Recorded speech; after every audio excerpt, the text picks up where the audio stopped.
What it's Scooby. I don't know who I got out there, but I see it's at least one person with me. So what it do? Welcome back to After the Snap. I'm your host, Tasha Pierce. This right here is the Midweek Meltdown, where we catch up on the week's entertainment news and stuff that we've been hearing with our little ears to the ground, the things that we have heard that's going down in the entertainment industry. So what it do? Thanks for joining me. I'm a little bit tiny, eensy weensy bit early because I figured somebody would be out here to keep me company for a couple minutes uh, while we wait to see if anybody else is going to roll in. People roll into after the snap, this midweek meltdown and the weekly wrap up. They roll in like kind of like shit that happened on Mr. Rogers, how every few minutes somebody else was stopping by at in the friendly neighborhood. Well, that's the way things happen over here on After the Snap. People just trickle in and you'll be like, hey, what it do? Oh, yeah, yeah. So now we just waiting. But if you're here and you want to say hello, I'm here. Say hi. You got my undivided attention. But yeah, it's a pretty packed show as well. Um, a lot has gone on this week.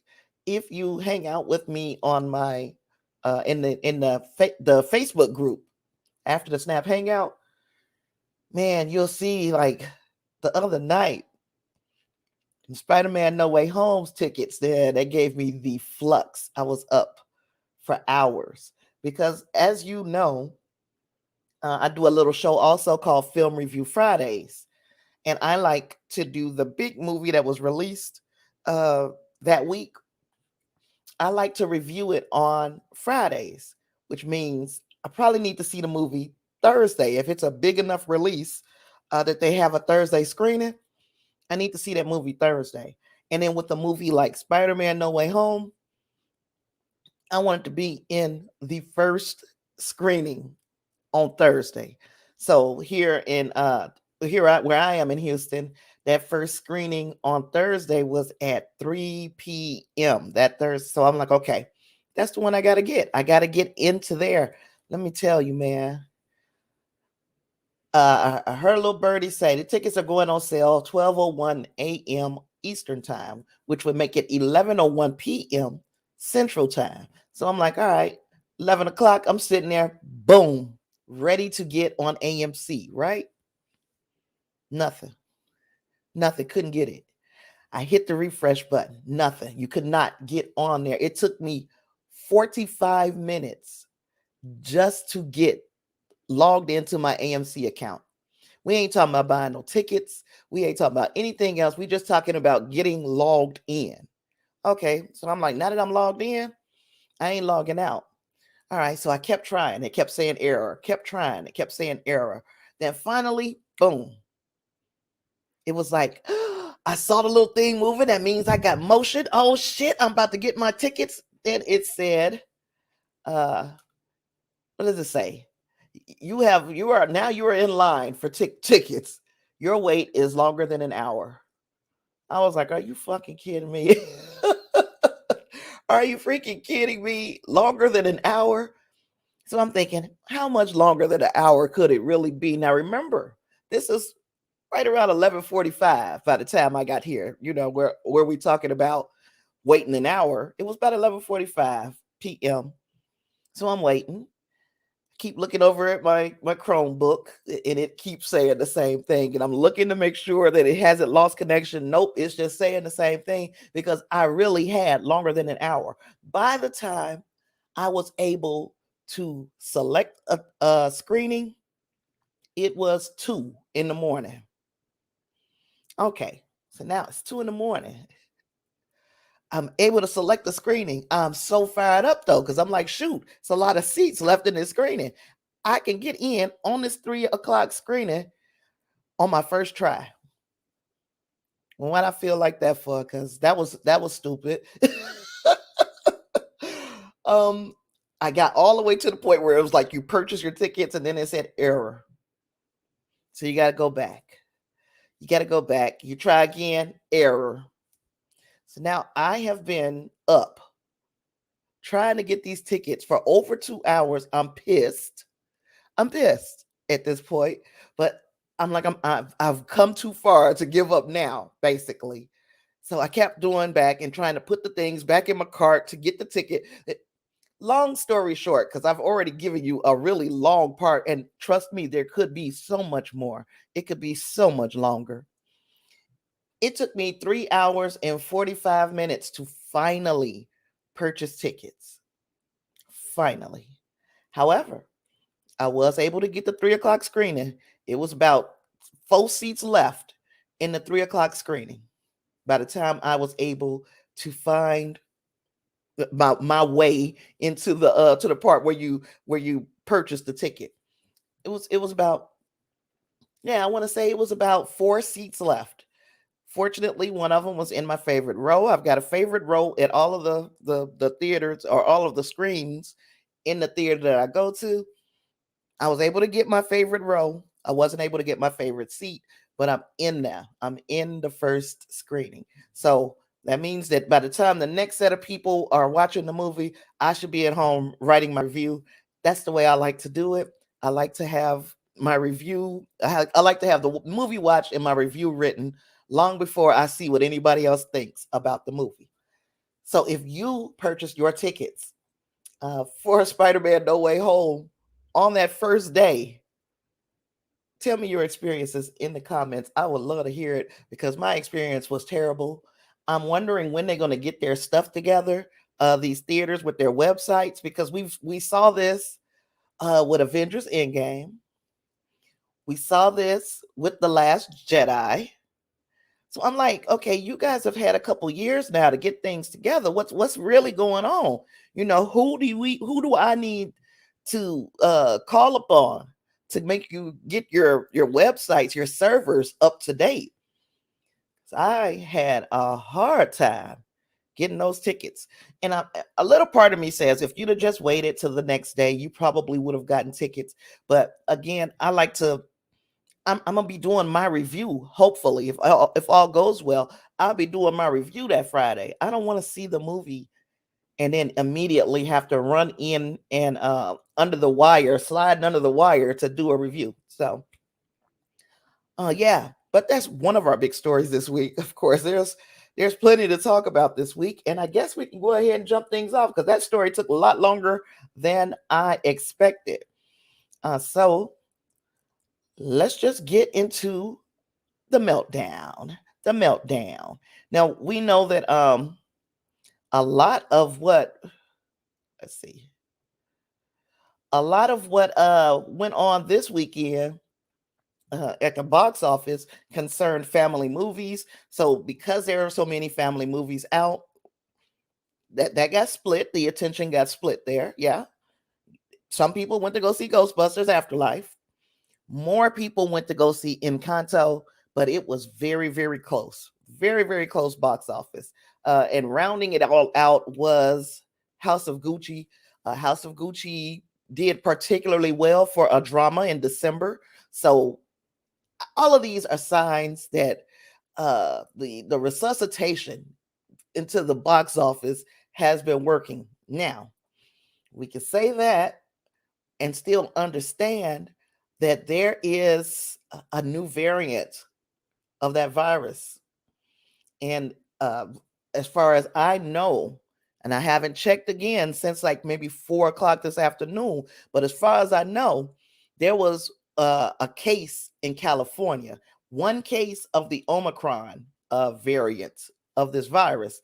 So I'm like, oh, shoot, is this about to put a monkey wrench in all of our programs where we thought things were going to get back to normal? Is this about to be the thing that cripples our economy again? And I'm not so concerned about the economy, but it is a factor. It is we can't keep stopping and starting. We need to have a fix. So Omicron has made its way into I think it was Los Angeles or San Francisco, one or the other.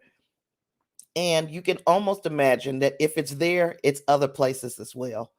And I'm really hoping this thing don't just take off and kill our Christmas and our Christmas box office. But with all that being said, I am going. If you ain't here, you ain't here. But the show must go on, right? I have got a question for you for Black Media Trivia.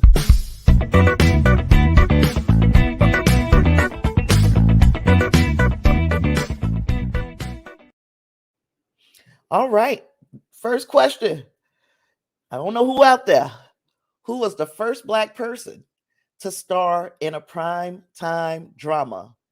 And go. If you got the answer, let me know. Who was the first Black person to star in a primetime drama? That is our initial Black Media Trivia question of the week. And our score is pretty much tied between Davina and Reinhardt.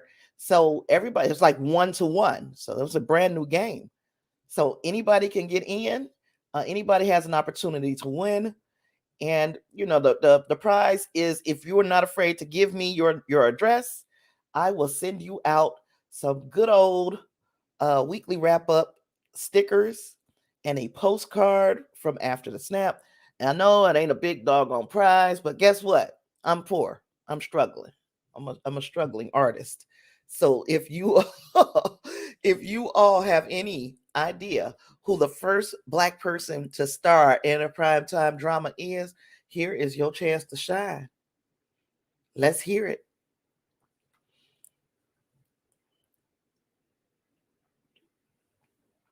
And if you were to answer, I've got several questions lined up today.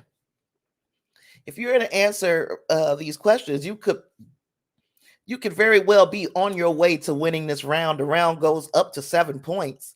So you could be very well on your way to winning the round while it ain't nobody here to compete against you. So while I wait on an answer for that, and you don't have to participate, but the red carpet is rolled out for anybody. I guess one of the first things I want to talk about this week is about Rihanna. This is off the top. It's not one of my main categories, but off the top, Rihanna has been named a national hero in her native Barbados, and also Barbados has become a republic. So those are two things that we, I guess, have to pay attention to. Now, number one is that you're gonna put some spec on her name now, some respect. Yes, Rihanna is now to be called the Right Honorable. You know what? Let me make sure. Oh, didn't mean to do that. Let me make sure by pulling up my notes, because I don't want to address her incorrectly, because she what she's got going on is a pretty big deal. It's a pretty big deal, especially for this little girl from out of Barbados. So I gonna pull this over here. Make this, yeah, that's big enough for y'all to see, right? Y'all can see that, can't you? If you can't see it, let me know. We're gonna get you some glasses. Oh gosh. Okay, Rihanna was named a national hero during a ceremony declaring Barbados as a republic, and the billionaire singer entrepreneur will now be referred to in her native country as the Right Excellent or the Right Honorable Robin Rihanna Fenty. So, I'm very proud of the young lady. I'm very proud of her. I'm glad that that she is being recognized in her native land for the accomplishments that she's had in both the music and the beauty industries. And I hope that she has nothing but further success. I'm very proud of the young lady. And I just wanted to make sure that I gave her a proper shout out for being Robin Rihanna Fenty. All right. Our next, because that was just off the top, didn't really want to hang out here too long. If you've got something, any comments, anytime that you want to address the story that I'm talking about, jump right into the chat. I am always here for the comments. And if I have time, which I usually do, I stop and read the comments so that we can address your thoughts. Okay, so make sure that we remember what that black media trivia question was. Who was the first black person to star in a primetime drama? I think that's my last time going to be repeating that one. So we'll move on to the next story. And y'all knew it was coming. Of course you did, because I kept clicking to this slide every single time. So you knew it was coming. We was going to talk a little bit more about Spider-Man No Way Home and those pre-sales. The pre-sales for Spider-Man No Way Home, which opens on December 17th, outstripped the first day advance ticket sales of Black Widow in 2 hours' time. Now remember, Black Widow was the movie that had the biggest pre-sale record of this pandemic of 2021. 2 hours was all it took for Spider-Man to wipe that out.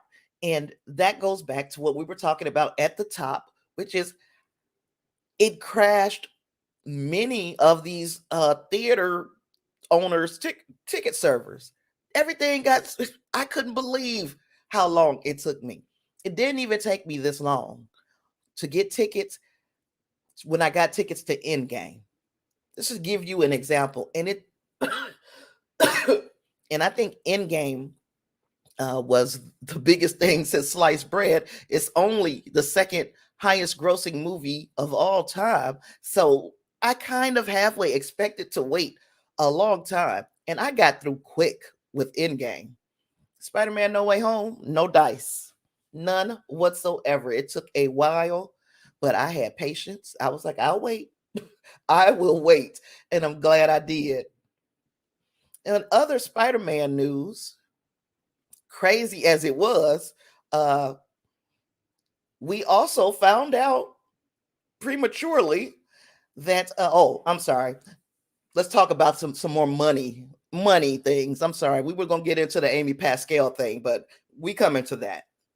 The previous Spider-Man movie from Sony, Spider-Man Far From Home, grossed $1.13 billion worldwide, repping a record for the studio and the fourth highest grossing movie of 2019 and the 25th highest grossing movie of all time. Now, I ain't saying that Spider-Man No Way Home is going to eclipse that. I don't think it's going to make more than $1 billion, especially now that we're getting the whispers of the Omicron. I thought for a second we had a chance, but now that this other Omicron thing, it could slow things down. But I definitely expect the first weekend domestic box office to be over $100 million. That is an expectation. As a matter of fact, you might as well say it's a reality. If people rushed out and purchased their tickets early, much the way I did, the number of people that it would take to bring down the flipping internet would be enough to make this opening weekend $100 million or better. So I am looking at, and it's not even prognosticating at this point. You don't have to be really smart to say that this is going to be a $100 million opening. You don't have to be too smart, right? It's going to be even better for people selling their tickets on the streets, because my understanding is that there are some idiots out there, and I'm calling them idiots, or you just rich, you just got the money to burn. It's some people out there who are buying scalped tickets. Y'all know what ticket scalping is. I don't have to explain it to you, right? They are buying scalped tickets for Spider-Man No Way Home for up to 25 grand. Ain't no way. Now, I am not that diehard, and even if I had $25,000, I would not. I don't think I would spend 25 grand on tickets when I could just go see it a little later. I mean, I'm sorry. I know that I just spoke and said I like to get my tickets early so that I could go and write my reviews. Whoop-de-whoop. There is no universe. There's no multiverse where I would get a ticket for a movie that I could get for $11 that I'm gonna pay 25 grand for it. It's just not in my. I'm not built like that. I couldn't do it. Let me know if you've got that kind of money, and if you had that kind of money, would you throw 25 grand at a Spider-Man movie? Hey, as much as I love Spider-Man, I couldn't see myself doing it.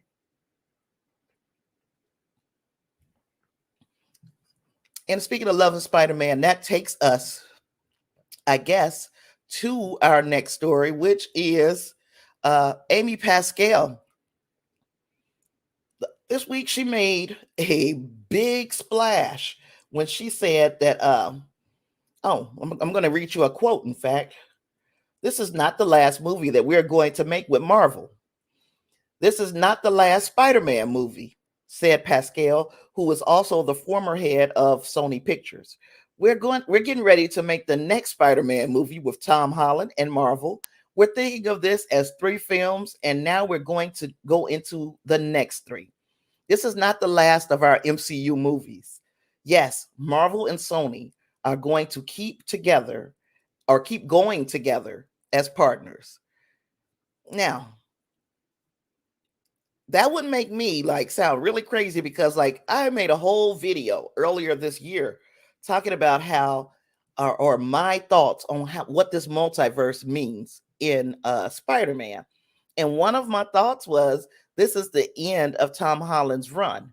Now, I wasn't the only person who thought that. There were quite a few other quote unquote pundits who were thinking the same thing. Hey, that Spider-Man they're going to start their Spider-Verse in Sony, and they're taking their assets out of the MCU. And it only made sense. But then Amy Pascal says this is not the last movie that we're going to make with Marvel. And that gave us a bit of hope, or at least it gave me a bit of hope. And then we hear, that's not necessarily the truth. So Amy Pascal may have spoken prematurely. It sounds like Sony is distancing itself from her comments, and I'm wondering if maybe we read more into what she said than what she meant, and maybe she misspoke when she said one thing. So let's dissect what Amy Pascal said in this one little blurb, this quote. She said, "This is not the last movie that we are going to make with Marvel. This is not the last Spider-Man movie." Well, I never expected it to be the last Spider-Man movie. And Sony has a Marvel universe. So I never thought it was going to be the end of a Marvel movie being made by Sony. So was she kind of speaking in code? Was she saying this is not the last Marvel movie because she knows that they have that Venom, Morbius, Craven the Hunter? They've got all those characters that they are building something around. So it's possible, just possible, that is the Marvel that she was talking about. And then she said, we're getting ready to make the next Spider-Man movie with Tom Holland and Marvel. We're getting ready to make the next movie with Tom Holland and Marvel. Doesn't mean that it's going to be an MCU movie, right? Marvel is part of they have their own Marvel universe in Sony. Then she said, we're thinking of this as 3 films. So she was talking about the MCU films, those 3 films. And then she said, and now we're going to go into the next 3. The next 3, in my opinion now, this is just me thinking, the next 3 are going to be in the Sony universe. And she said, this is not the last of our MCU movies. So by her MCU movies, she could have possibly meant the Sony universe's MCU movies, not the movies that are part of the greater Disney Marvel Cinematic Universe. I think this was Amy Pascal's very ham-fisted way of saying that they are going to be introducing their own Spider-Man universe, which We all knew that. We knew that that was coming. So hopefully, hopefully she is telling the truth, and there's something to them having a further agreement with the MCU. But I think Amy Pascal misspoke, and I think that she was referring to their Spider-Man universe, the Sony Spider-Man universe. So let me know your thoughts down in the comments. How you doing, Davina? Let me know what's in your head. What are you thinking about what Amy Pascal said, and how this whole thing leads into a Sony Spider-Verse Marvel universe instead of the MCU that we know. And when you say the words MCU, you know we're talking about the Disney Marvel universe. But Pascal may have been saying that this is their MCU. They're going to have their own MCU. Let me know what you think down in the comments below. Moving on, second Black media trivia question of the day. Anybody can answer. Let's go ahead. I just want an excuse to use this intro.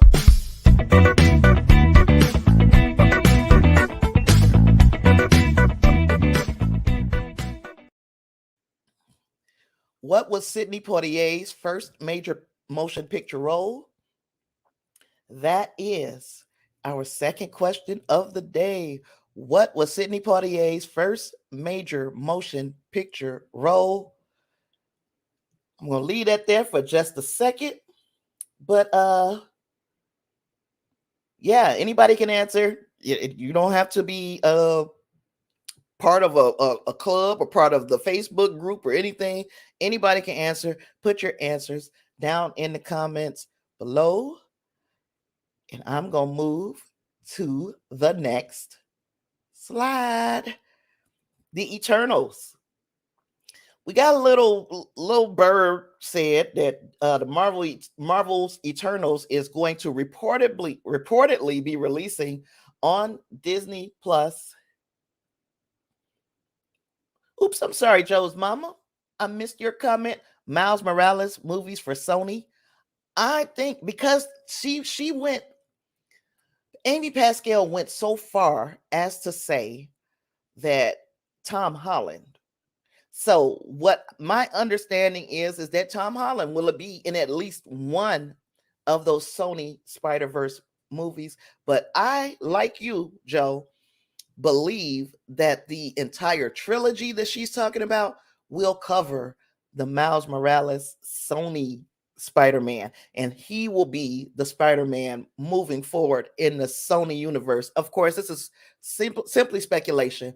I don't have any way of substantiating this. It's just what I think. But Joe, just like you, I am thinking that Tom Holland will enter the Sony universe. He will get himself killed, and that will put Miles Morales on the map as the Sony universe Spider-Man for their trilogy.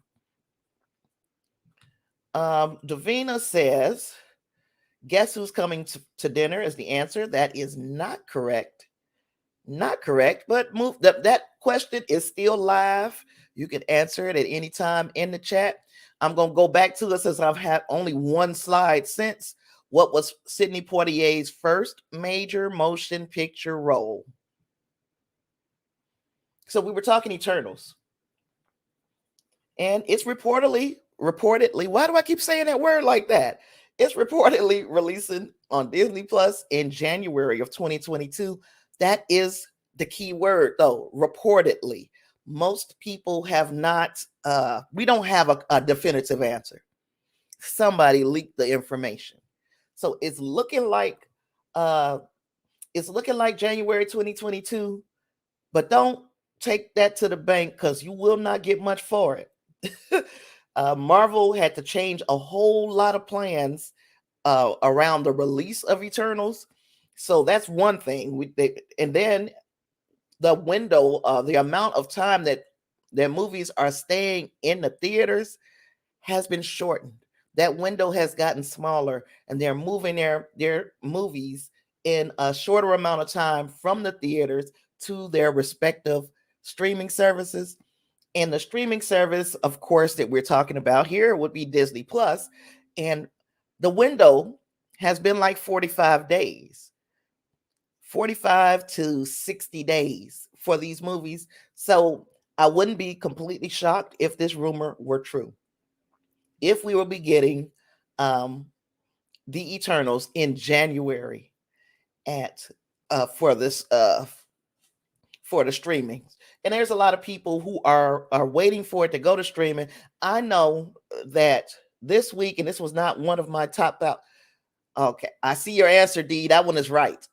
Your answer is correct.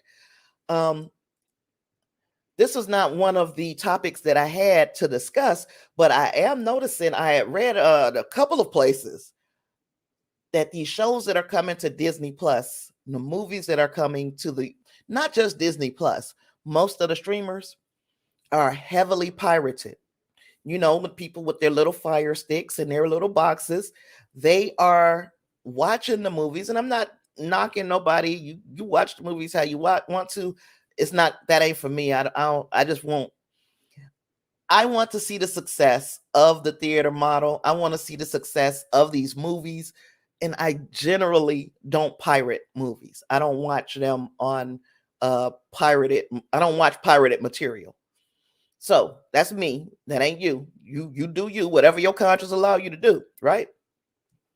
So yeah, but it's a lot of these shows and movies being pirated. So they're saying Hawkeye, one of the most pirated. Venom, Let There Be Carnage, one of the most pirated movies. Shang-Chi, more pirated. And I'm saying if these movies, I mean, I don't know what's the win-win with this. What's the win of putting a movie very quickly to streaming if you're not making no money off of it? If you're not going to get paid for the work that you put in because people are going to steal it. That is one of the questions that I have. A lot of these theaters, of course, are moving to this 45-day window and then sliding everything to their streaming service, but they might be losing by putting their stuff on a streaming service. Let me know your thoughts in the comments or the chat, wherever you're watching this. Let me know, because I want to know that I'm not the only person thinking that sometimes it's a L. Sometimes they take in an L when they put these shows and movies on streaming.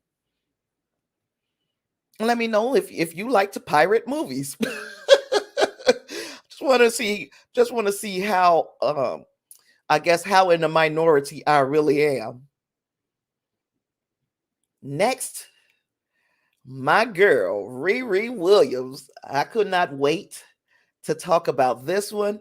Ironheart is reportedly to begin filming in the Chi in April 2022. Now, in the comics, Riri Williams was famously from Chicago, so of course they go into the Chi. But because I got roots in that area, that's where I'm from, is from that Chicagoland area. It made me feel a little something, just to hear that they are actually taking this thing to the Chi and they are going to do their filming there. They are staying very close to the source materials. We'll see how close they stay when they adapt her story for movies and TV. But yeah, Marvel Studios' Ironheart show is reportedly going to start filming in April 22. I'm sorry. Following Iron Man's death in Avengers Endgame, fans began to wonder if the Marvel Cinematic Universe would attempt to give a new or existing character the mantle. It was announced in late 2020 that the MCU would follow the comics and introduce Riri Williams, a young genius who replaces repurposes Tony Stark's technology to become the hero known as Ironheart. This came with the news that Dominique Thorne, who came from the movie Judas and the Black Messiah, so Dominique is going to play Riri in the Disney Plus series that is going to be Ironheart.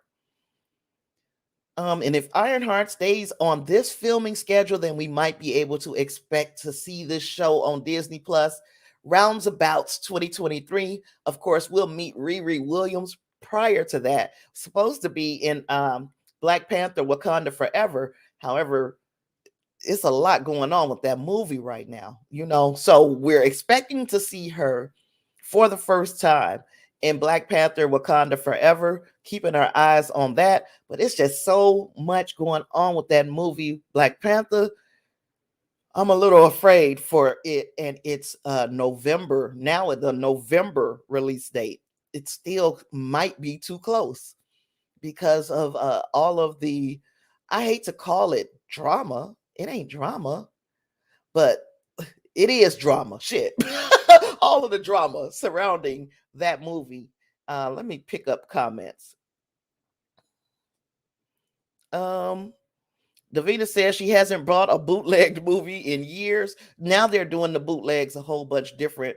The bootleg is no longer a, gotta go and get a shitty DVD or a CD or whatever you call them. It's no longer that. It's a digital copy, and those digital copies are pristine. And the reason why is because they're recording them right off of their TV. So it's not like they have to hold a camera up, the shaky cam and all that. None of that. These are pristine copies, and I can understand why people would lean that way. But again, and it ain't like I'm trying to be holier than thou. I've done a whole lot of fucked up stuff. But as far as these movies and stuff, man, pay these people. They entertain us. This is what their job is. Their job is to entertain. If they came in the back of the kitchen and started flipping burgers, a lot of us would be pissed off. So let them get paid for what they do.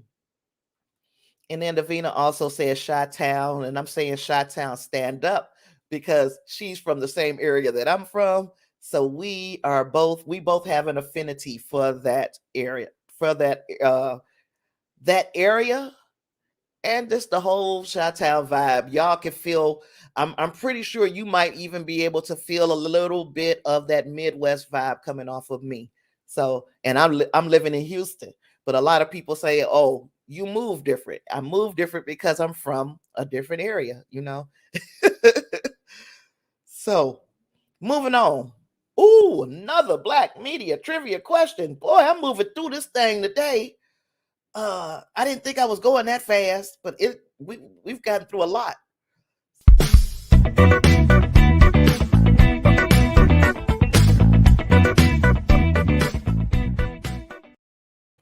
Now, Whoopi Goldberg won an Oscar for Best Supporting Actress in what movie? Was it A, The Color Purple, B, Ghost, or C, Sister Act? Whoopi Goldberg won an Oscar for Best Supporting Actress in what movie? Was it A, The Color Purple, B, Ghost, or C, Sister Act? Let me see your answers in the chat or the comments. Right now, Davina has and since this one is a multiple choice, Davina, I am not going to let you try again because it's a multiple choice, but I'm going to say that your answer is wrong, and I'm not going to put your incorrect answer up for everybody else to see. Just know that Davina just eliminated herself from this question. So the answers were, again, or the question first, Whoopi Goldberg won an Oscar for Best Supporting Actress in what movie? The choices were A, The Color Purple, B, Ghost, or C, Sister Act. Joe's mama is in the game. Joe's mama is in the game. That is B, Ghost. So now the score of Black movie trivia, and this round, of course, goes up to 7 points. Joe has one. Reinhardt has one, and it doesn't look like he's here. And Davina has 2. So whoever is the best, whoever gets to 7 points first. And Joe has made it a game. All right. Our next story is, remember a couple of years ago, this guy, excuse me, Jussie Smollett. Remember his sister Journey Smollett. Journey Smollett has seen a measure of success since this story jumped off. But Jussie Smollett, man, this dude, we knew he was. We knew it was something fishy. You remember a few years ago. At first, he generated calls of compassion from almost all comers. The details of an assault, a vicious assault on Jussie Smollett, as he was walking in Chicago, at night, like 1 o'clock in the morning. He said he was attacked by some people with some MAGA hats, and they were white, and they jumped him and beat him up, threw bleach on him, and left him in the streets. So they tried to kill him. He fought his way out of it because Jussie Smollett is a goddamn superhero. Oh gosh. Oh, Davina is laying down the gauntlet on you, Joe's mama. She said, challenge. And Joe, you thought that was funny. She's very serious. She's very serious. Oh, yeah. So this, and Davina said, yeah, he lied about that. It was pitiful. But tell me this, living in that area, being from that area, when he told the story of walking around at a certain point in Chicago in the middle of the night, going to get a Subway sandwich, running into two white guys with MAGA hats and beating him and throwing bleach on him, didn't that sound like a lie, like from the beginning? When I first heard the story, I was like, something is wrong with this story. Because A, Chicago is notoriously a Democratic city. Notoriously.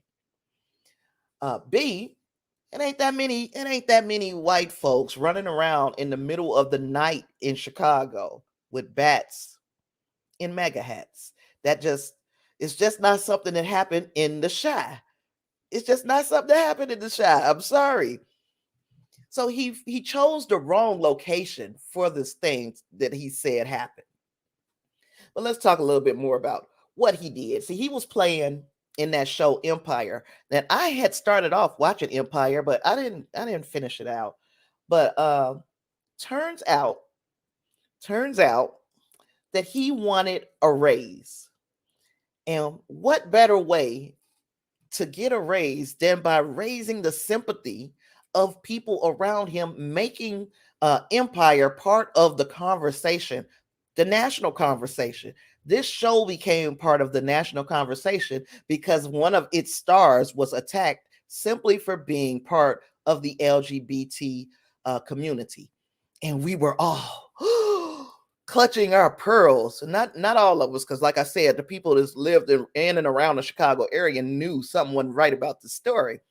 But for a moment, he was the poster boy for how poorly people treat people in the LGBT community. Then we found out that Jussie Smollett, is that what I should be, you know what? That was in poor taste.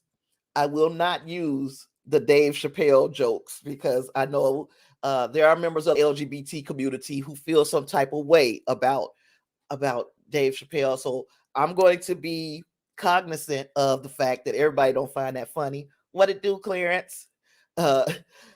Everybody don't find that funny, so I'm going to be sensitive.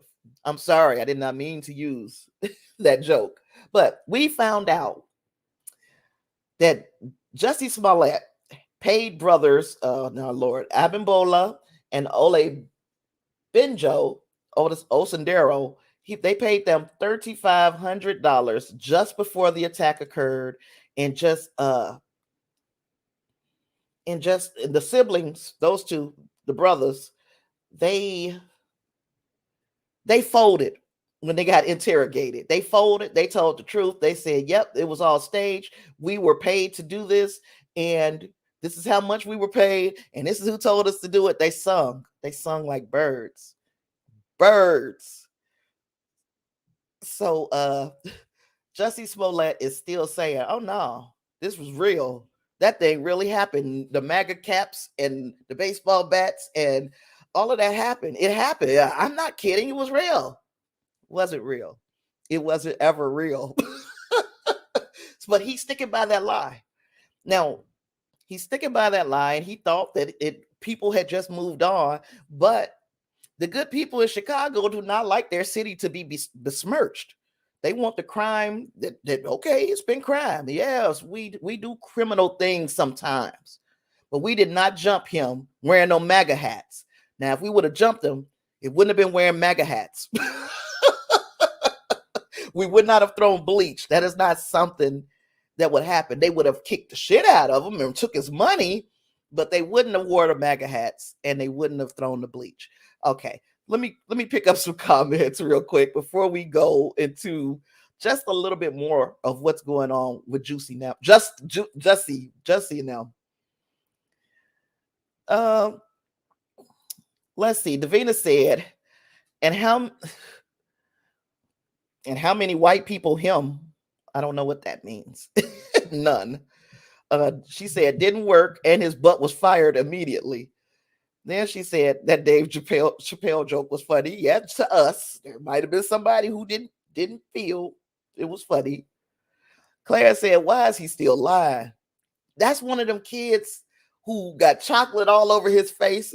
And you be like, well, did you eat my candy bar? And they like, no. And they stick with that lie until you like put them in like the most superior timeout ever. And they still stick to the lie. I was that kid. Oh gosh. He said, hey, that's a good paid acting gig. Yep. They said, yep, we did it. Thank you for the $3,500. All we had to buy was some face mask and a bottle of bleach. Yes. Why is he still lying? I don't know.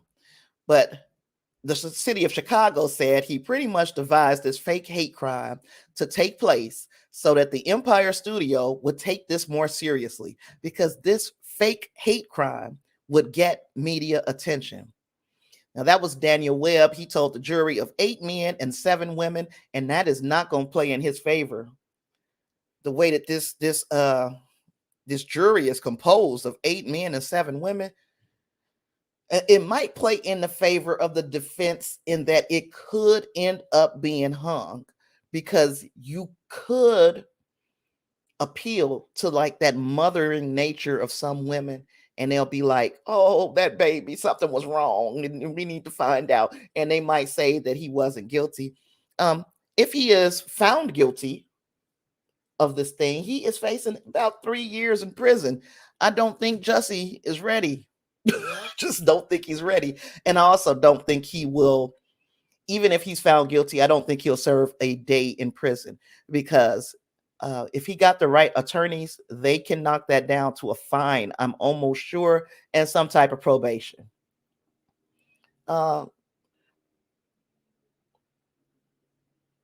Claire says, is that a recent picture? Why is Journey still backing him?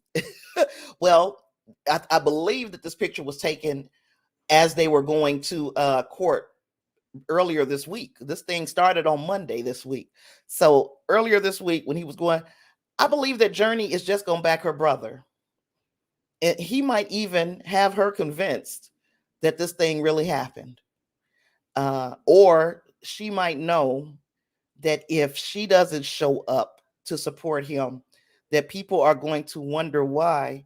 And that would make for a better chance of him being really found guilty of this thing if he didn't have family supporting him. Even though you know your brother's a liar, you don't want to see him locked up. He's not built for prison. He's not ready for that. So you don't want to see him locked up. Would I back my brother, even if I knew he was lying? Especially if it didn't involve somebody being seriously hurt. The only person who was hurt was Jussie. It didn't involve somebody. I think I would back my brother. I think I would snap on him in private, though. He would not get away with it in private, but publicly, I probably would back my brother. Don't quote me on that. And please, Tone, don't get in no trouble to make me have to prove this, please. All right. Oh, Marilyn Manson. Now, this was one that Reinhardt had brought to my attention a few months ago, which I guess we kind of knew that he had these sexual assault allegations hanging over him, Marilyn Manson. But because I don't really check for Marilyn Manson, I really didn't care. However, I should care because violence against one woman is really violence against all women. And his real name is Brian Warner. So Brian Warner was sued in April by Game of Thrones actress Esme Bianco for alleged sexual assault and sexual battery in what she described as a series of violent encounters. The lawsuit filed in federal court alleged that Warner had used fraudulent offers of movie and music video roles to convince Ms. Bianco um, to travel to Los Angeles, whereupon Mr. Warner then made threats of force and performed violent sexual acts on Ms. Bianco to which she did not consent. And according to the lawsuit, Bianco was invited to Los Angeles from the United Kingdom by Warner with the promise of work. And after moving into the goth rocker's West Hollywood apartment in 2011, she was not allowed to eat, sleep, or leave without his permission. Mr. Warner raped Ms. Bianco in or around May 2011, the suit alleges, and Warner's attorney, Howard E. King, said the allegations have no merit. So I told Reinhardt I'd keep my eye on this story because we talked extensively on this channel. We had one extensive conversation about the R. Kelly verdict. We didn't really keep harping on it the whole time, but we did talk about it. And these are similar allegations against a white performer. So we said we're going to keep our eye on this thing too. I'm going to pick up some comments because I'm ready to laugh. Uh-oh. Oh, I know what I did. Okay. Clarence, when he's talking about Jussie Smollett, he said a hefty fine might be good enough for this stupidity. Yeah, he needs to have some type of, he has to be held accountable in some way. I kind of hate that it would be a fine. I think it would be one. I think you're right. But I hate that it would be a fine because he could get his very famous family members to help him pay a fine. But I don't. I wonder if that would be enough. It would be enough for the city of Chicago, but would it be enough for a person like Jussie Smollett? Because you see an individual ready to hold this lie to the bitter end. Will he show back up with another kind of funky story? And maybe one time it'll be a story that we should believe, but we don't because he's lied before. He would be the boy that cried wolf. And then coming down to his next comment, Clara said, that's some R. Kelly-ish. Lock him up. Yes. That's why I had to say it. I had to bring it out because it is a direct parallel. This dude did the exact same thing that they say, well, that R. Kelly had been convicted of. So now we watch. Now we wait. Now we see. Speaking of pervs, you see who else came back from the dead? Yes, he's back. And he is madder than ever. I don't even have to invoke his name. Y'all know who it is. And this dude is really upset because in Pennsylvania, they say, we want to go to the U.S. Supreme Court because they overturned his conviction. The Pennsylvania Supreme Court did.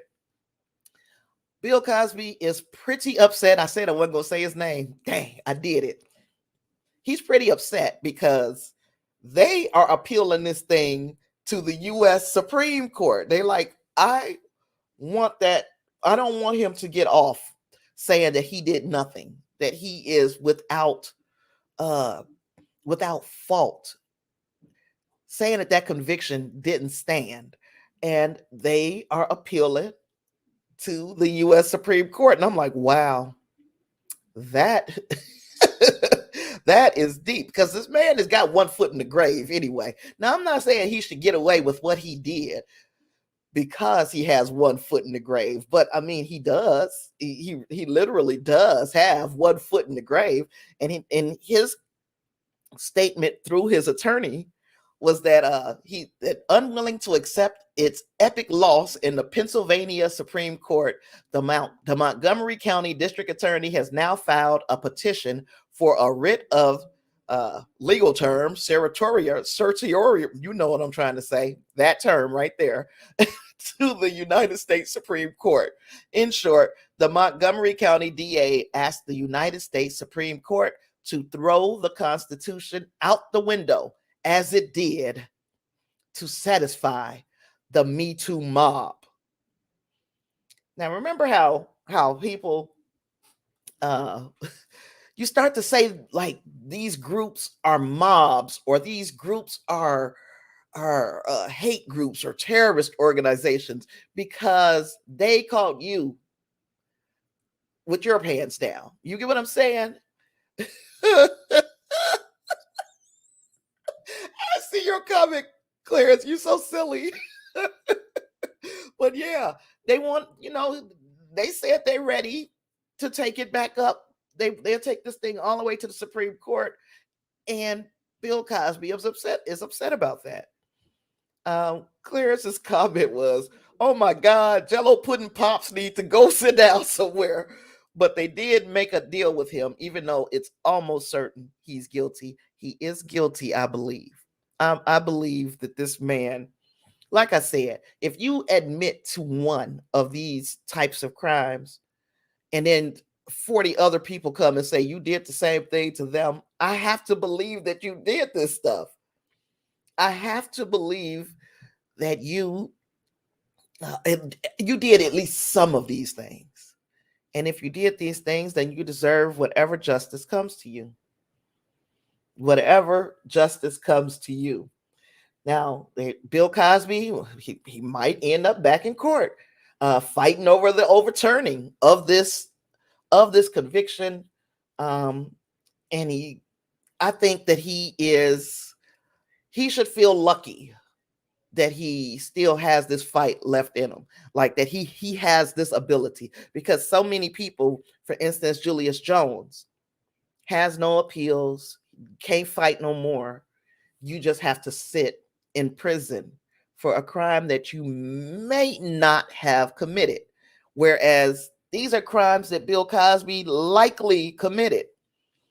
You served a little tiny itsy bitsy bit of time, a blip of your lifetime you spent in prison. And yes, it's an uncomfortable thing, I'm pretty sure, at any age, to be locked up and away from your people and the folks that love you.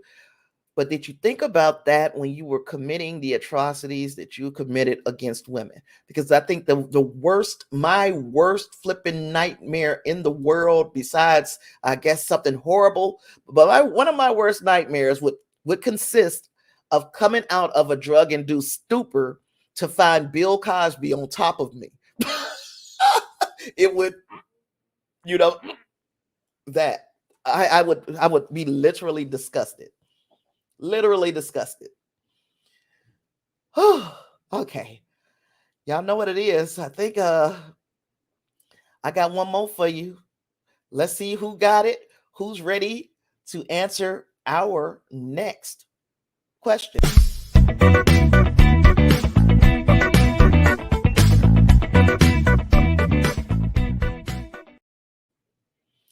All right. I think this is my last question for Black Media Trivia, and that is a 2-point question.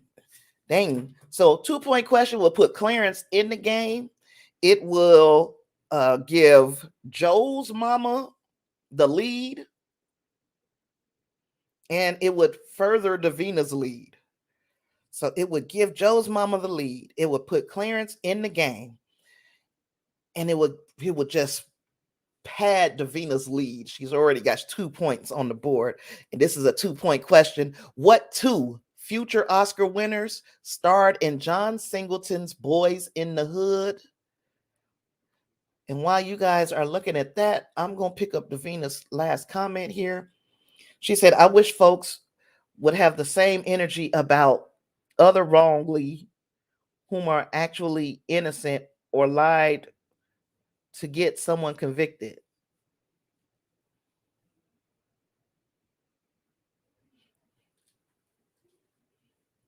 I wish folks would have the same energy about other wrongly accused, after wrongly convicted people whom are actually innocent or lied to get someone convicted. Well, again, I feel like this. I would rather them use this energy on people who were truly, you know what I'm saying, who were truly guilty. Now, the Julius Jones situation, that's just one situation. I know that this is not a story that stops at Julius Jones. It moves and it moves and it moves, and it's always somebody different. I get that. But if Bill Cosby did this stuff, he deserves whatever, he deserves it.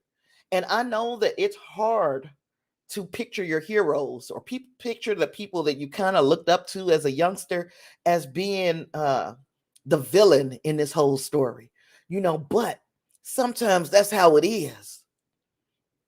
Sometimes the people that we looked up to were living foul. What we looked up to Bill Cosby for was being a great TV dad. He did a lot for education and in the advancement of Black people. But if in doing so, you tore down one Black woman, guess what? You were completely counter to the cause. I believe that every person, no matter how good of a front they put in the public, they have the capability of being the villain.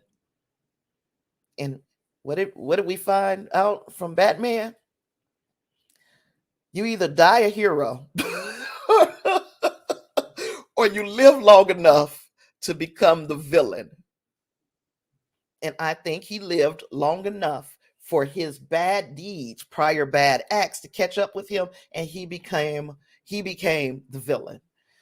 I'm going to move on past this question. It's still a live question. If you guys remember the question, you are able to submit an answer. But again, that question is a hot one because it's for the lead for most of you, or to get in the game for clearance. Let's move on to our next topic. Yahya. Ooh. Yahya Abdul-Mateen II has officially added producer to his resume with the launch of his production company House 1110, and he's partnered with Netflix. And that is, I guess that's a good thing, because Netflix is pretty much where he may have gotten his start. Like, a lot of his success is owed to his early work that he did on Netflix. People got a good look at him, found out that he had what it takes to not just be an actor, but to be a pretty dang on decent. He's pretty darn good. He's pretty darn good. If you watch Watchmen, Mr. Manhattan, Yahya, give me Yahya. If you watched Aquaman, Black Manta, give me Yahya. And what else? What else? What am I missing? It's a lot of movies that I'm missing. You guys help me out. Candyman, that was recent. But yeah, he got his start in The Get Down on Netflix in 2016. First professional role was just 5 years ago. But here he has become somewhat of a household name.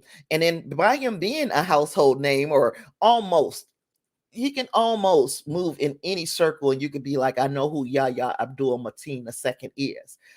I'll be glad when the world just knows Yahya. Like, all you have to say is Denzel, and you know who I'm talking about. You know what I mean? All you have to say is well, no, you got to say Tom Cruise.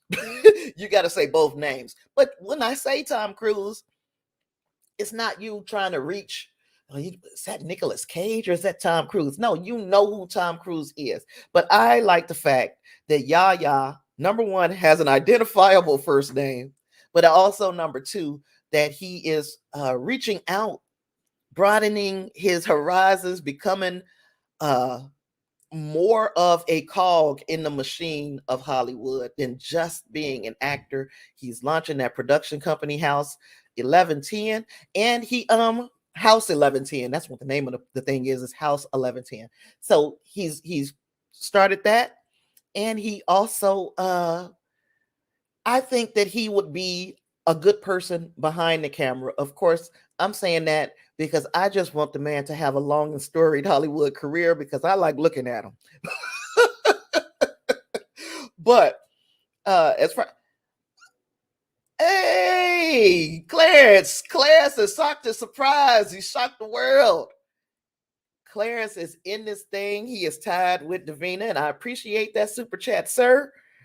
Yes. Regina King, Cuba Gooden Jr. are the two answers that I was looking for. And yeah, if we have just like the least little bit of respect, man, did John Singleton know how to cast a flipping movie? Did he not? He had those two. He had Angela Bassett. He had Lawrence Fishburne. He had icons in Boys in the Hood. Man, and we're still talking about all of them today. All of them are still a part of our conversation today. Even Ice Cube, even if it's not for all the right reasons with Ice Cube sometimes, even Ice Cube is still a household name. So John Singleton was a visionary in this thing. And yes, Cuba Gooding Jr. and Regina King were both Oscar winners, future Oscar winners, and Claire said he had to search hard for that answer. This is what how hard do you think it is for me to be coming up with these questions? But I searched hard to get a hard question. That's why I made it worth 2 points. And it's like a piece, a little bit of history that we be forgetting, and I just want us to be reminded that these things happen, that we had these iconic actresses in this little, what we thought was just a little movie that was kind of speaking to the inner city experience in some cities. Like today, we don't have Lysandra in the chat, and I don't know if it's partially because of this, and I'm pretty sure that she would be okay with me sharing.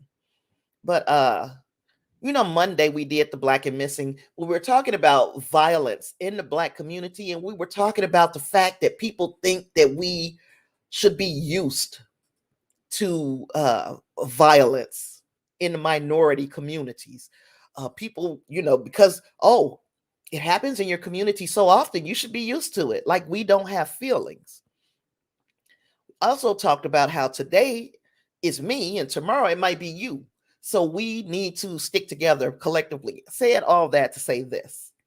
The very next day, Lysandra and her family are moving, and her son and a few of her nephews were loading the moving truck last night, round about 8 something last night.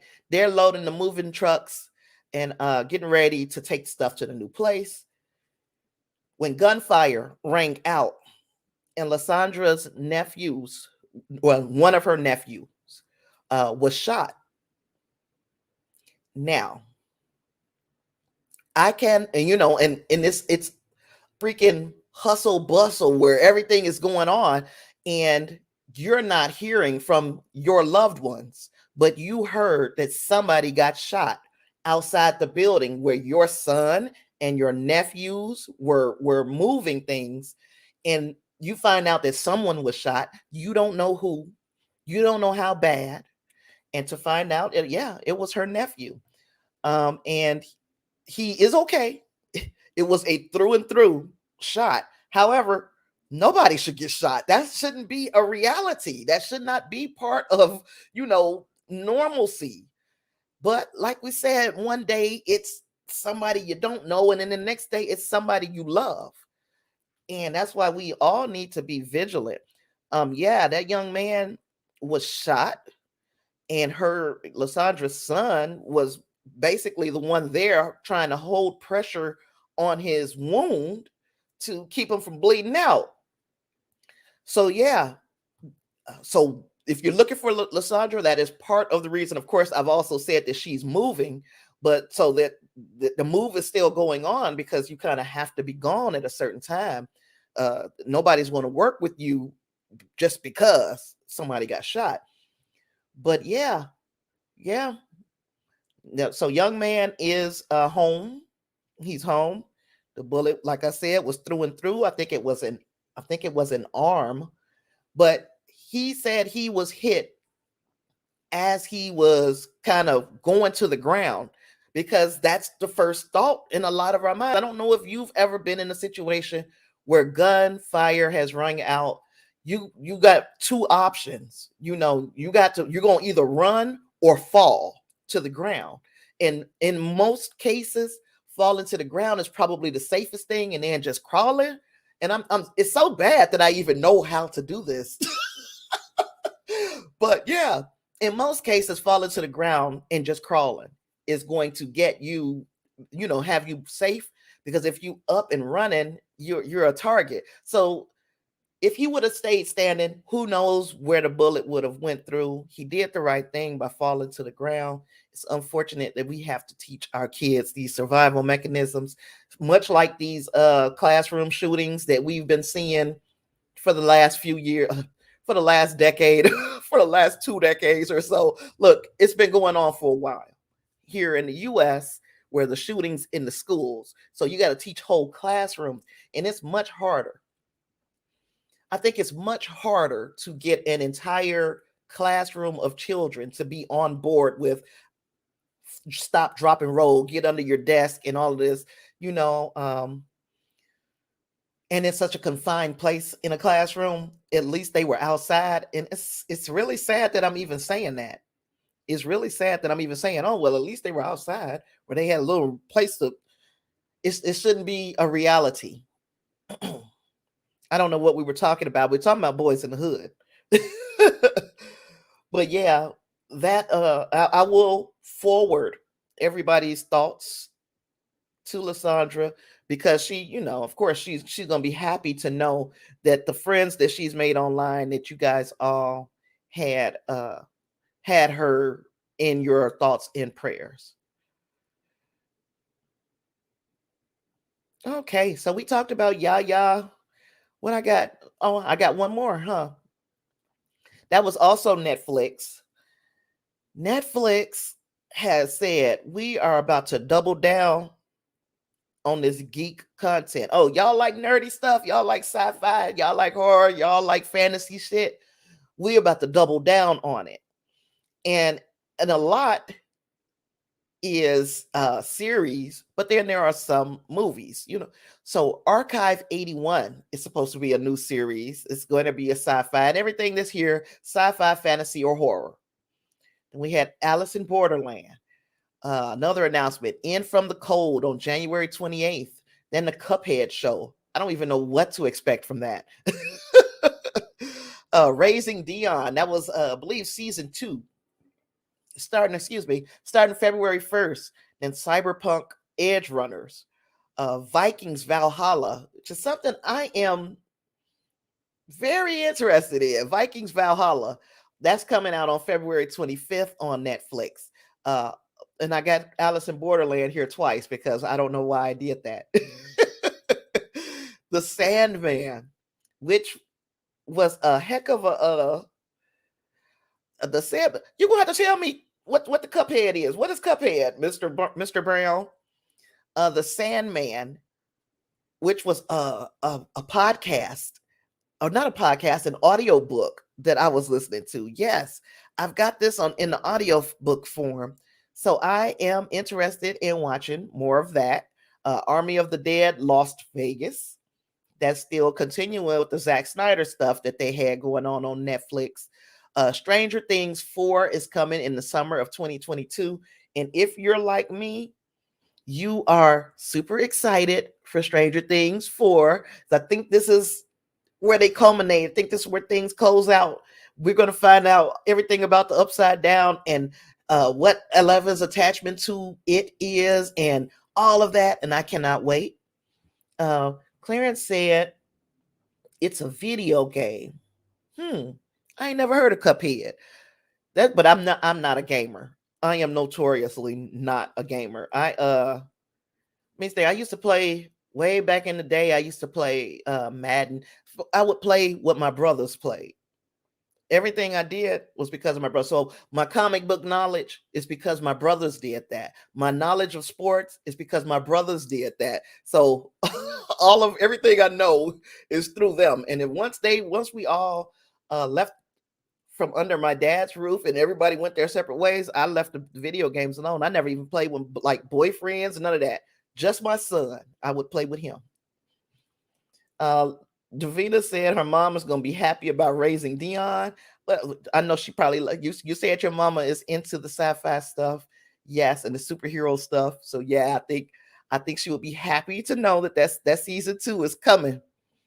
And then Clarence says they took forever with this last Stranger Things series. Yeah, these kids are grown now. Even though surprisingly, Finn Wolfhard, is that his name? Finn Wolfhard still has like a childlike face, but he can when he does himself up, he looks so much older. All of these kids have gotten so much older. Of course, that's what they're supposed to do. Kids are supposed to get older, but they look a bit grown for the ages that they're supposed to be playing in Stranger Things. So we got to kind of play on the fact that they're going to look a little old for their parts now. And then Clarence said Valhalla is a spinoff of the History Channel show. Yeah, I heard, and it's supposed to go was it 100 years after the events of that Viking show, the first Viking show on the History Channel, or is it 100 years before? Either way, I like the whole Valhalla storyline. I like that type of I guess lore, and then the fact that it's Vikings, that there's a stage in history that I don't know enough about, and I would like to learn. To have my mind kind of opened up to what it could have possibly been like in that era. I know I've seen a whole lot of shows about Vikings, but I want something that's done with the express purpose of making it almost real, almost like the way things went down. Of course, we have no way of knowing, but we can imagine. We have an imagination about how these things went down. It's going to make basically, I want something that's going to make me want to look into that era a whole heck of a lot more. Kind of like the way The Patriot did for me. Those types of movies. Yeah. So, there's more. The Witcher, Blood Origin. This is one that Lysandra would be super happy about because she was very much into the Witcher series, the first one. And I'm very much into Henry Cavill. The Umbrella Academy season 3. This one has kind of been, to me, it's kind of been a long time coming too, because we don't even have a date attached to it. We know it's coming in 2022. I am interested to see how that season of Umbrella Academy will turn out. Resident Evil, The Midnight Club, All of Us Are Dead, First Kill, and Lock and Key season 3, which is also another one of the another show that I never got into, but I've heard good things about it. Magic the Gathering, I've heard people talk about. I don't know if that's something I could get into. I'm not 100% sure. And Clarence was talking about Elliot Page. Used to be, God, what was the real name? I mean the original name. Gosh, I don't remember. I know that their name now is Elliot Page, and I do want to see how that works its way into the series. Yeah, I forgot what the original name was of that character. Ellen. Ellen Page. Why was that so hard? Elliot, Ellen, why was that so hard? But the good thing is you could tell I'm trying because the name that stuck with me was Elliot, not Ellen. So I am doing better at recognizing people at the as the title that they want to be. It's hard sometimes now, I'll tell you, because old school, I'm old school, and we call people like what they visually present as. So like the thing that's the hardest to me is the they them thing, those pronouns, because when I'm seeing one person, it is never in my mind to call you them or they. Never, one person is never them or they. Now it might be them or they if we don't know who it is. Like the they did you guys have, like, when you played video games and at a point in the game you feel like you are being cheated, and then there's the they cheating, like when you in the, yeah, okay, so the they cheating, they I could call them they, but I used to get so upset with my son. He'd be like, "Mama, they cheating." We're like, you know what? If they keep cheating, I'm gonna turn that game off. I don't want to hear nothing else about them. Okay, but yeah, that was just silliness. Oh, but yeah, we got an awful lot, and this is not an exhaustive list. We have an awful lot of geeky content to look forward to in 2022 on Netflix, and Netflix is just getting our appetite whetted for this thing. Um, I'm gonna give you guys an opportunity before I move on. I'm gonna give you guys an opportunity to answer the first question that I asked today. The first Black media trivia question. I think I don't know who was here. I don't think it was none of y'all though. But let's see. Should I answer? Should I ask it? Should I ask it? I got to go back to it. I don't remember what it was. Oh, who was the first Black? Gosh, I can't remember. I have to go back to that because nope. I got to go back to it because I cannot remember what that question was.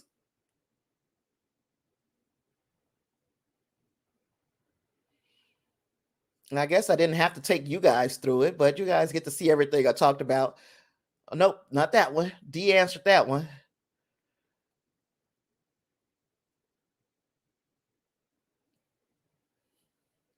Who was the first Black person to star in a primetime drama?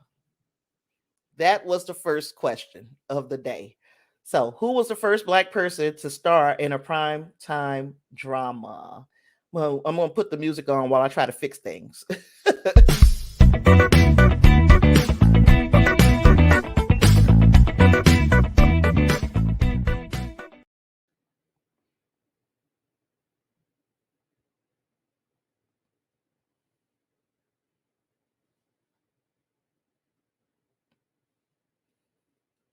You did miss some stuff today, Clarence. But yeah, it ain't a whole lot. This been and I've been able to just move through, but it's because it wasn't a whole lot of conversations today. I've been able to just zoom through this stuff, and that's not fun all the time. Davina, that is incorrect. Good guess though. I think it's a good guess.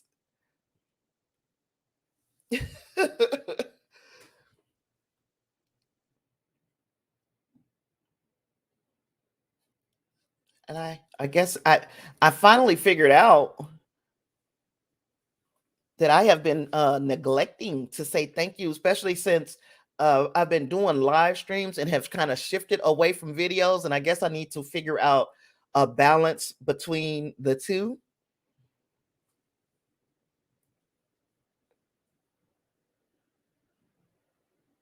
Um,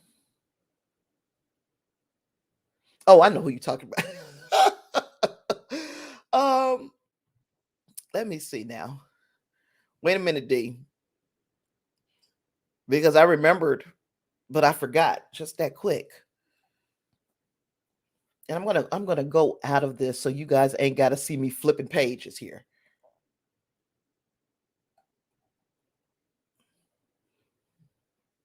Why are you doing all these? You said what year, Clarence? What year the first prime time superstar or black person in a prime time series? I believe it was Diane Carroll, but I gotta look because I literally I just had the answer in my head and now it's gone. Now it's gone.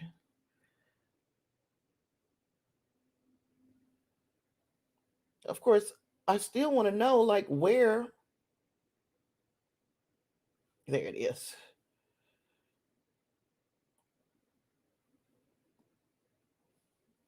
Okay.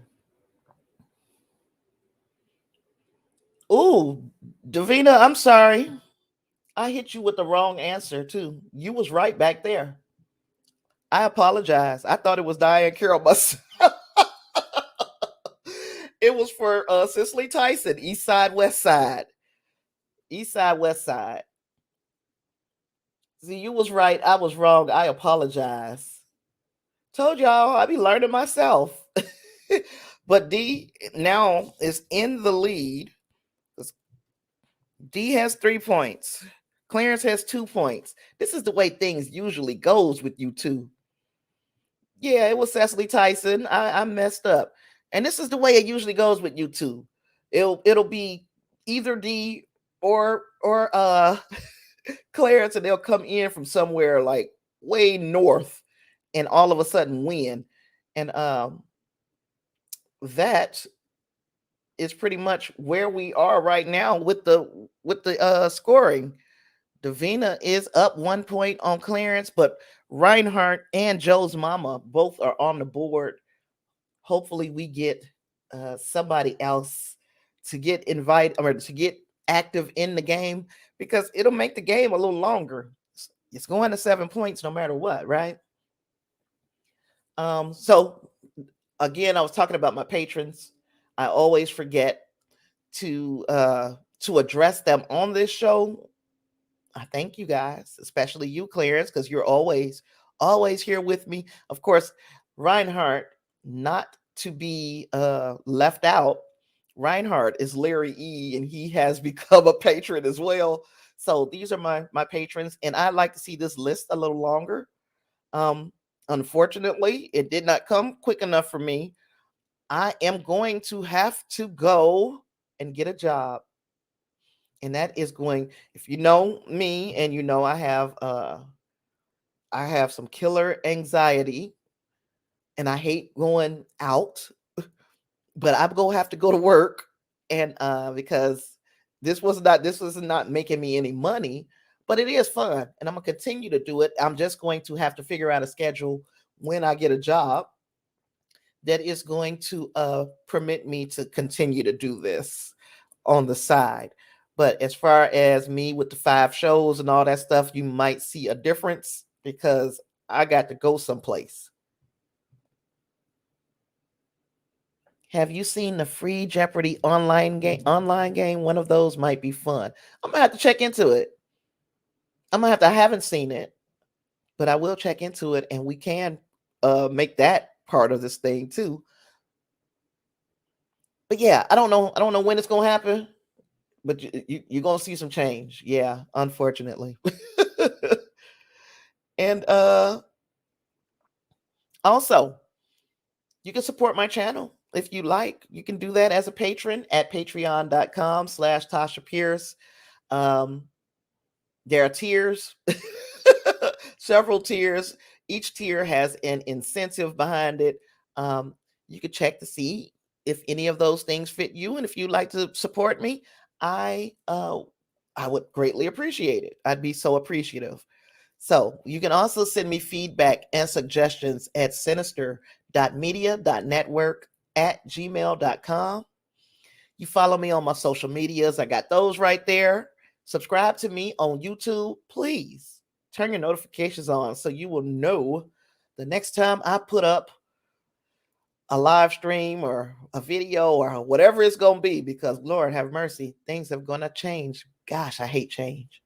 I really and truly hate change. There are other ways that you can support the show, and I'm going to put them right on the bottom of your screen in just a second as soon as I find it, because you know, I wasn't ready. Those are other ways that you can support the show besides becoming a patron.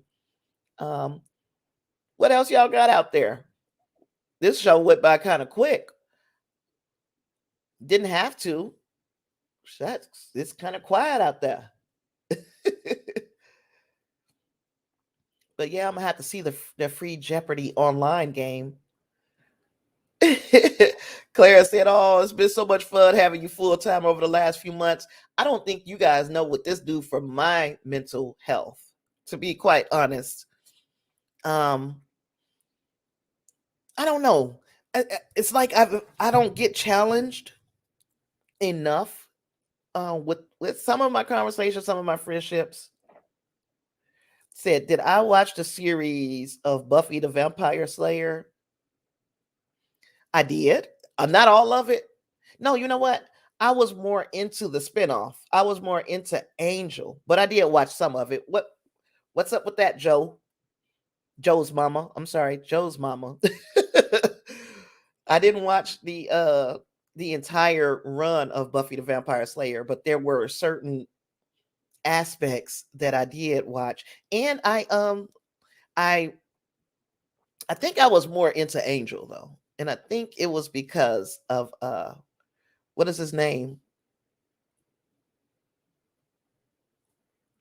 You said people are making money doing reactions to that show.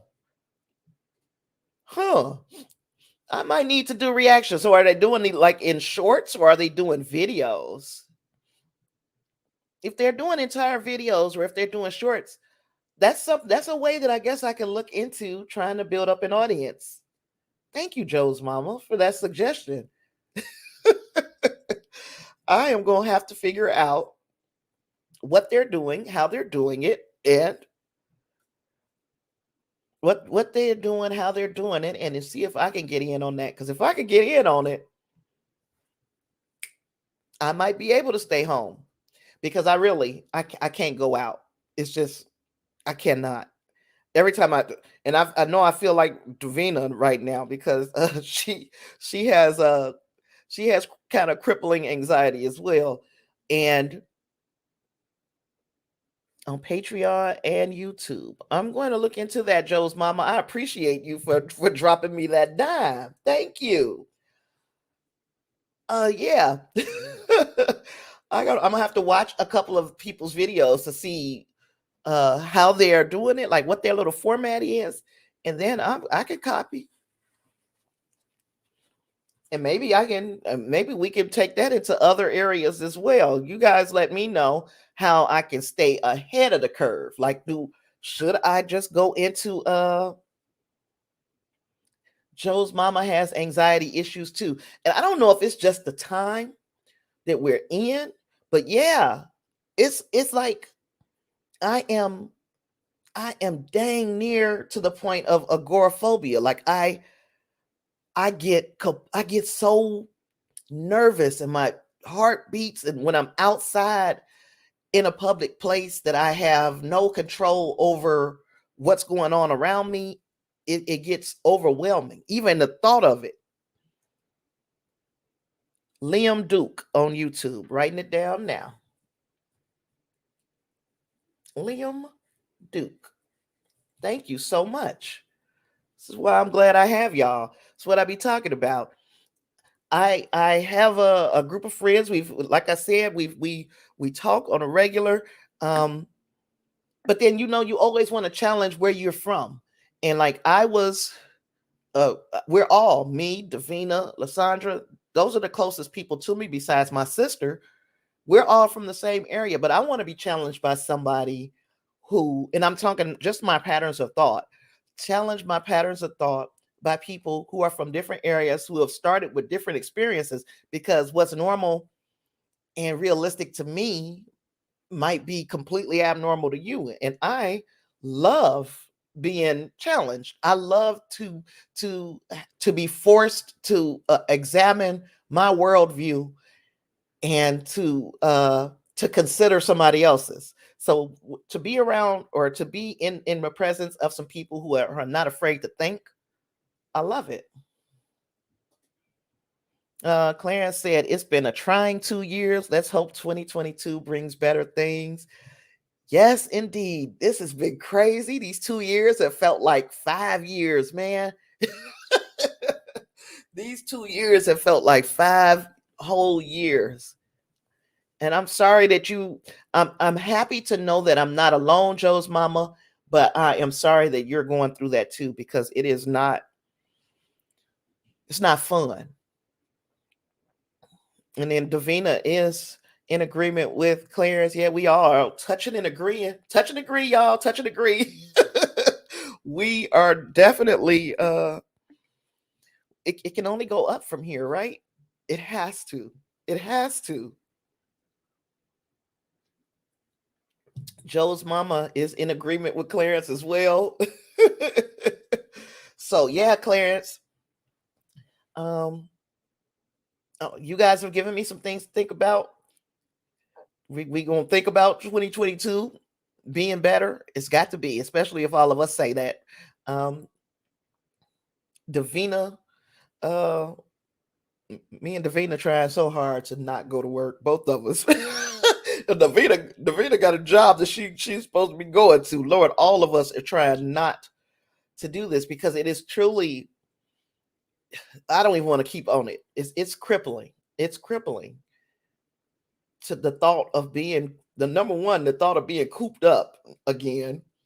This is work that I love. So even doing like getting all these slides together, getting all these articles together, studying my talking points and all of that, this is fun to me. Watching the shows so that I know what we're talking about, because like Hawkeye and The Wheel of Time and Star Trek, all of the Star Treks, all of these things is like this is stuff that's fun, tearing it apart and putting it back together in a way that I understand, and try to make it understandable for some people who don't even watch the shows.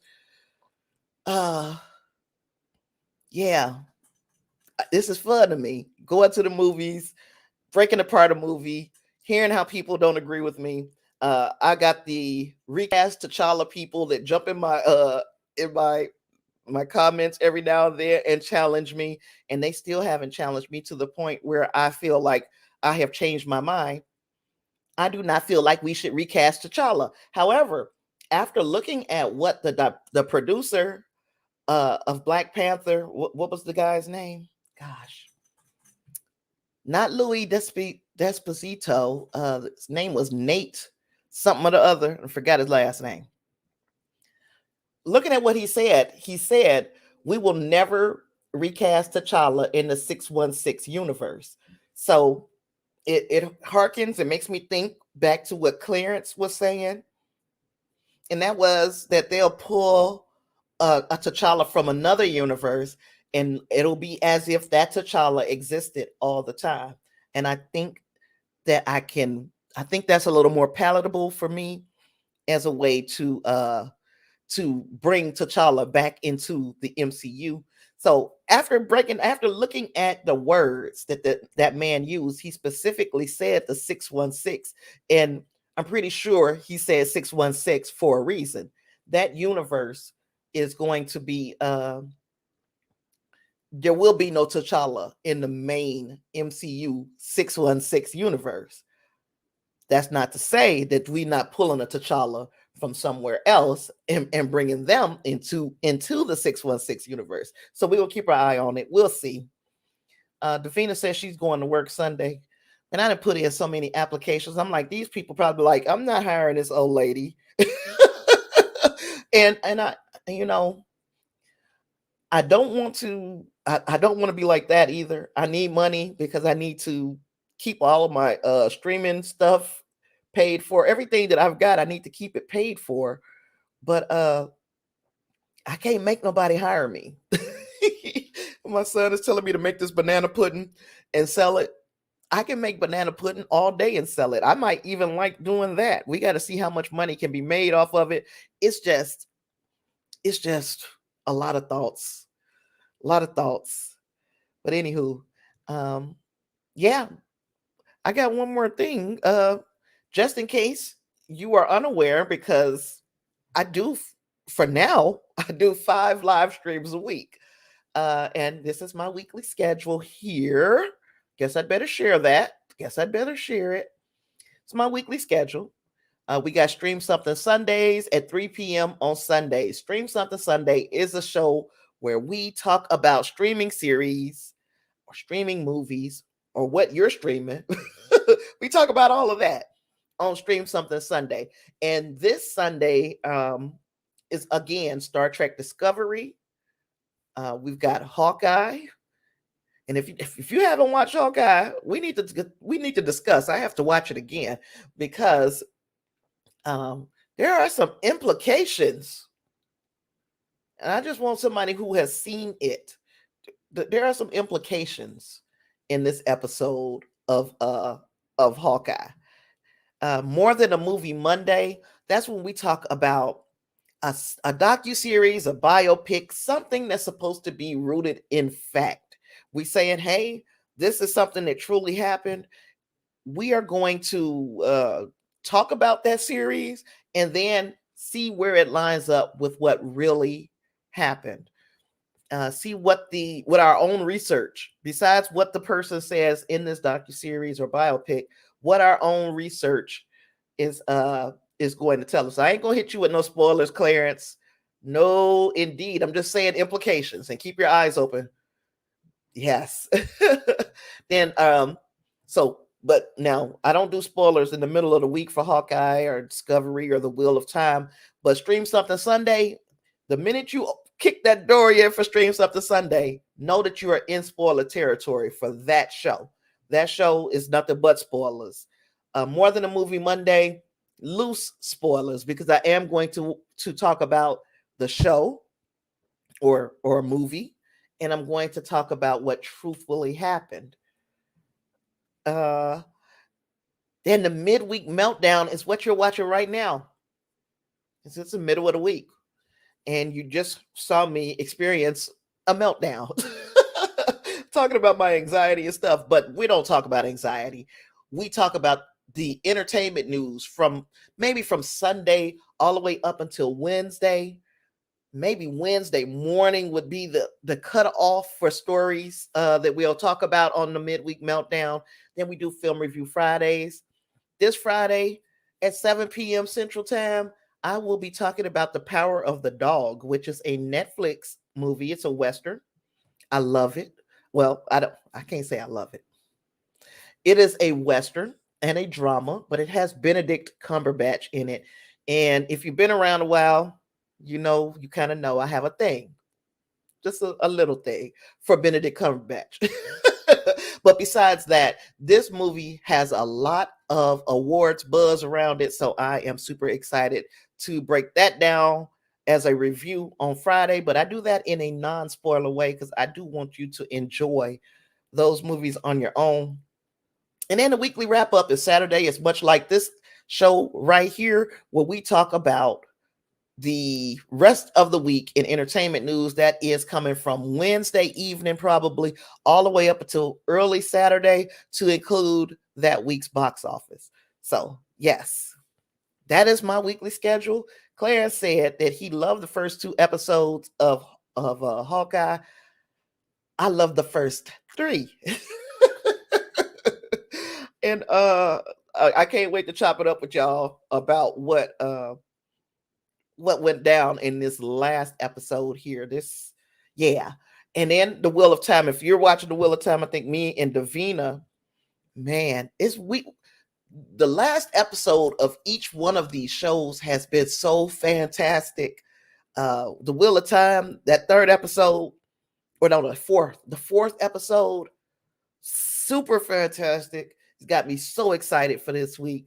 Then Star Trek Discovery. This week's episode looks like the Kawat Malat is going to be, there's going to be a rogue nun. Let's leave it at that. And and then Joe's mama said Boba Fett's coming soon too. Yes, I'm super excited for Boba Fett as well, because let me tell you, I jumped on the Star Wars bandwagon a little late, like in the beginning, way back in the beginning. God created, no, in the beginning, with just the original trilogy. Of course, I watched those. I was a little person, a little girl. But then we moved into the other stuff. It took me a little while to get on board. Now I am on board, and I'm like, okay, I didn't watch all the Clone Wars and all of that stuff. I need to understand the lore behind Boba Fett. So here we go. I get an opportunity to see, I guess, how he plays into a lot of what went on in the Star Wars universe. So I'm super excited about that. Davina is just as excited as me about the Wheel of Time. I'm super excited. Can't wait to see what goes on in this what is it, fifth episode of Wheel of Time? Fifth episode. Gosh, first three episodes just was building that world. This episode, episode 4, it kind of showed us some things. So, and I don't want to spoil anything because I don't do spoilers on this show. I try really hard not to. But yeah, so I've given you guys everything that I got. I don't have nothing else. It has been fun. Truly, truly fun. Sitting here talking with you all today. Hopefully, you have subscribed to the channel for movie reviews, streaming news and recaps, and discussions.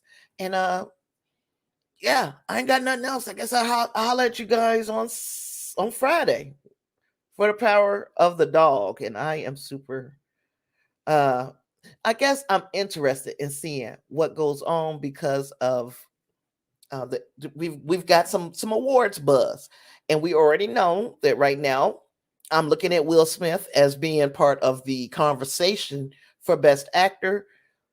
But they say that these last few movies of the year are coming for his neck, basically. I didn't see The Last Duel. I need to watch that because I heard that there were some pretty decent performances in that.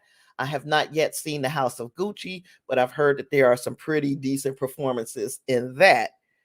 And then we have The Power of the Dog, Don't Look Up.